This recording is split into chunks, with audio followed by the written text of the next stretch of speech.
This is BD Daily Tech News Podcast, your daily briefing on tech and innovation.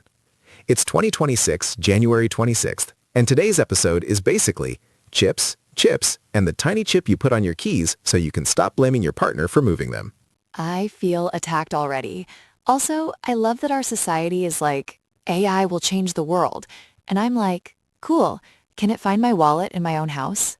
We've got 3 stories: Microsoft's new Maia 200 AI chip, Nvidia putting another $2 billion into CoreWeave, and Apple's AirTag 2 upgrade. We'll keep it clear, practical, and only mildly judgmental. Mildly judgmental is our brand voice.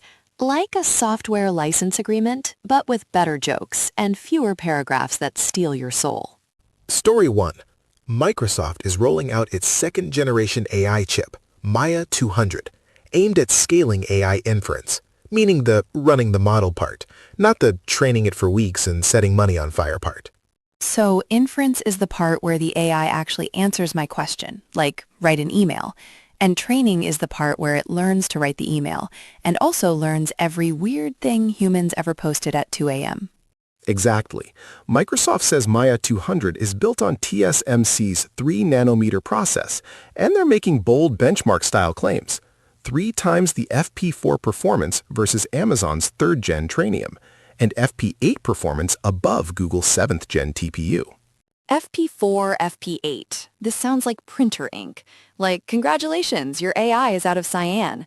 What does that mean for a normal person who just wants their apps to not lag? Simple version, FP4 and FP8 are lower precision number formats. Think of it like switching from measuring with a ruler marked in millimeters to one marked in centimeters. Less detail, but faster. For many AI tasks, you don't need perfect decimals. You need fast, cheap answers at scale. So it's like, I don't need my GPS to know I'm 3 inches left of the lane. I need it to stop saying recalculating, like it's having an existential crisis. Right, and strategically this matters because Microsoft is trying to reduce reliance on Nvidia. Not necessarily replace Nvidia everywhere, but create leverage. If you can run more inference on your own silicon, you can control cost, availability, and rollouts inside Azure and Microsoft's AI products. Dear Nvidia, we love you, but we also want to stop paying your I'm the only club in town cover charge. And for developers and businesses, more competition in inference chips can mean lower per-request costs and more stable capacity.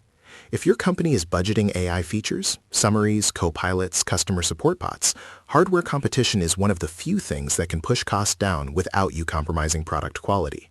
Actionable takeaway. If you're building anything that calls an AI model, you should care about inference cost like you care about rent. It's not one time. It's every month forever. Story 2. Nvidia invested an additional $2 billion in CoreWeave, a cloud computing firm that's also a major Nvidia customer. The recording frames it as another example of circular financing that boosts AI valuations and fuels bubble concerns. Circular financing sounds like when you Venmo your friend so they can Venmo you back so your bank app thinks you're thriving. That's uncomfortably close as an analogy. Simple version. Nvidia sells GPUs. CoreWeave buys GPUs and rents compute to others. If Nvidia also funds CoreWeave, it can accelerate CoreWeave's ability to buy and deploy more Nvidia hardware. Good for growth, but it raises questions about how organic demand and valuations really are. So Nvidia is like, here's money. And CoreWeave is like, great, we'll buy your chips. And everyone's like, wow, look at all this revenue. And the bubble alarm starts doing jumping jacks. The report also notes CoreWeave will integrate NVIDIA products across its platform, including NVIDIA's new Rubin chip architecture. That signals NVIDIA is planning the next wave of hardware and wants key partners ready to deploy it fast. Okay, but what does this mean for me, the humble citizen who just wants AI tools that don't cost $12 per email draft? 2 practical angles. 1. If CoreWeave expands capacity, it can relieve compute shortages and potentially lower spot pricing for certain workloads. 2. If the market is propped up by tight loops of funding and spending, a downturn could freeze capacity plans, and then your favorite AI feature gets rate limited or price hiked. So the risk is less robots take my job tomorrow and more my company's AI budget gets cut and suddenly the chatbot is back to being a very confident toaster. Actionable move for builders: diversify your deployment options. If your product depends on one provider's GPU fleet, you're exposed to pricing and availability shocks.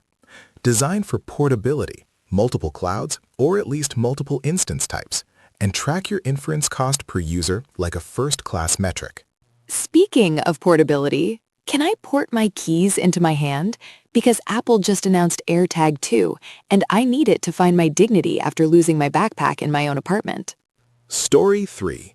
Apple unveiled an upgraded AirTag, still $29, now with longer range and a louder speaker, plus other improvements. It's a small product, but it's a big signal. Apple keeps investing in the "find my stuff" network effect. Explain the tech like I'm 5, but also like I have a credit card and poor impulse control. It's basically a tiny beacon. Your phone talks to it at short range, and when it's farther away, it can be located through a broader network of nearby Apple devices that anonymously help report its location. Longer range and a louder speaker means you can find it from farther away and hear it better when it's hiding under the couch like it pays rent there. My couch absolutely has a side hustle. So why does this matter beyond me stopping my daily scavenger hunt? 2 reasons. First, the obvious: less time lost, fewer replacement costs, fewer stress spirals. Second, ecosystems. Apple is reinforcing a consumer expectation that physical objects can be tracked as easily as digital files. That pushes competitors and accessory makers to keep up, and it normalizes always-on location infrastructure. Always-on location infrastructure is a very polite way of saying, congrats, your keys are now part of the internet. Yes, and that's where normal people advice matters. Use the security features, keep your device OS updated, and understand what accounts are tied to your trackers. The convenience is real, but the account layer is the real ownership. Recap. Microsoft wants more AI answers per watt with Maia 200. Nvidia is doing the money and GPU tango with CoreWeave, and Apple is making it harder for my keys to fake their own death. And the through line is infrastructure: who controls compute, how it gets financed, and how it shows up in everyday products. If you want more episodes like this, subscribe and drop a comment. Are you more excited about cheaper inference or more worried about the financing vibes around AI capacity? Also tell us the one thing you lose the most. If you say time, congratulations, you're an adult. If you say AirPods, welcome to the support group. That's it for BD Daily Tech News Podcast, your daily briefing on tech and innovation. See you next time.